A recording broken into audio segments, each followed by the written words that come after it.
Ok, là, c'est bon, ça fonctionne.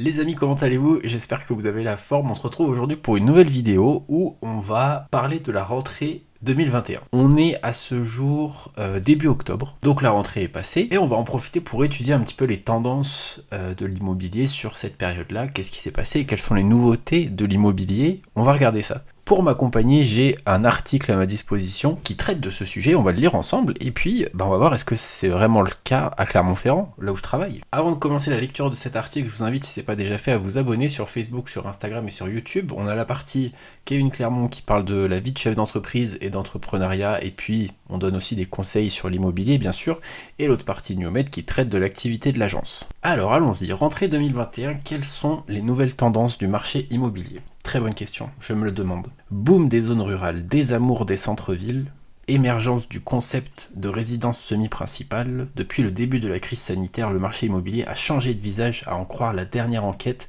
publiée par Meilleurs Agents. Ah mais c'est Meilleurs Agents. Alors déjà, boom des zones rurales, je sais pas trop. Désamour des centres-villes, c'est vrai qu'il y a une...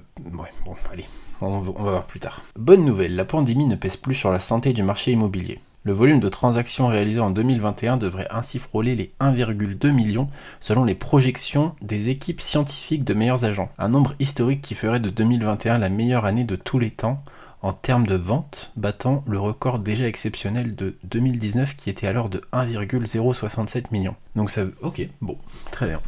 Avec plus 4,9% entre le 1er septembre 2020 et le 1er septembre 2021, l'heure est également à la hausse côté prix. Mais force est de constater que le marché s'est aujourd'hui inversé.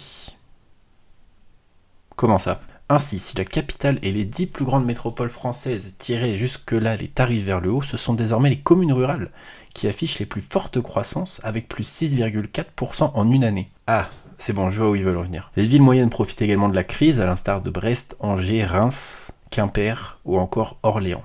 Ok, je comprends ce qu'ils veulent dire dans boom des zones rurales. En fait, ce qu'ils appellent les zones rurales, c'est juste les villes moyennes. Et c'est là où je me disais, ouais, c'est pas trop le cas à Clermont parce que il y a toujours des zones rurales relatives à Clermont, donc c'est-à-dire des vraies zones rurales où c'est la campagne, où ça augmente pas, ça augmente un peu, mais c'est pas non plus la folie quoi. Quant aux grandes villes, les grandes banlieues gagnent en attractivité au détriment des centres. À Paris notamment, les prix intramuraux sont reculés de 1,5% depuis septembre 2020, tandis qu'ils ont bondi de 8,3% en grande banlieue.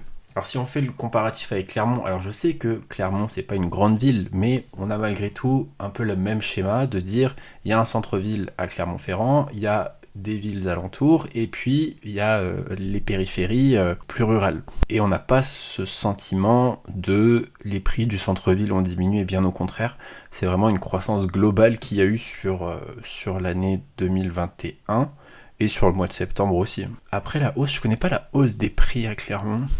Les maisons ont plus que jamais la cote. Entre les confinements, le développement du télétravail et le besoin d'espace comme de verdure, l'appétit des candidats à la propriété pour les maisons s'est accru.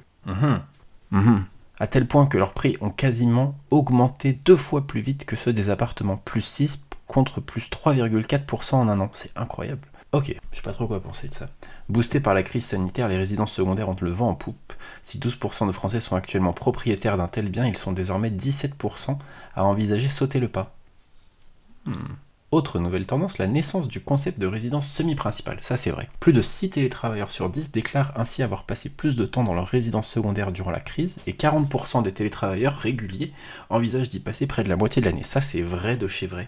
Il y a beaucoup de gens qui cherchent une deuxième résidence, donc ils vont garder leur résidence actuelle pour en acheter une deuxième et passer l'équivalent de la moitié de leur temps dans cette résidence-là. Et c'est tous les métiers qui sont favorisés par le télétravail, donc les métiers de l'informatique, etc., où le fait d'être à un endroit géographique spécifique, c'est pas si important que ça, et du coup il y a eu des envies d'aller acheter ailleurs et d'aller faire un peu moitié-moitié entre les différentes maisons.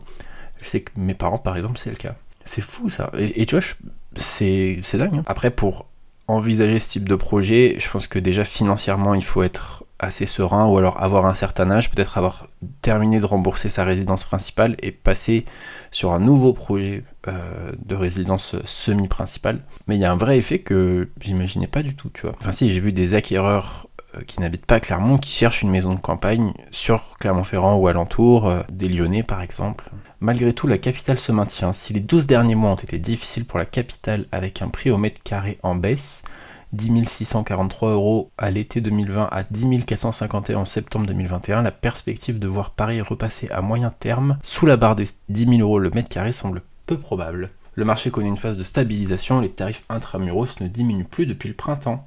Génial. Ok, donc pour résumer, ce qu'ils disent, c'est que les prix dans les grandes villes ont certes baissé, mais aujourd'hui ils se stabilisent. Les villes périphériques, elles, augmentent plus rapidement que les villes de centre-ville, et les villes rurales sont ceux qui connaissent la plus forte hausse, mais ils partent de bas, donc forcément c'est toujours moins important.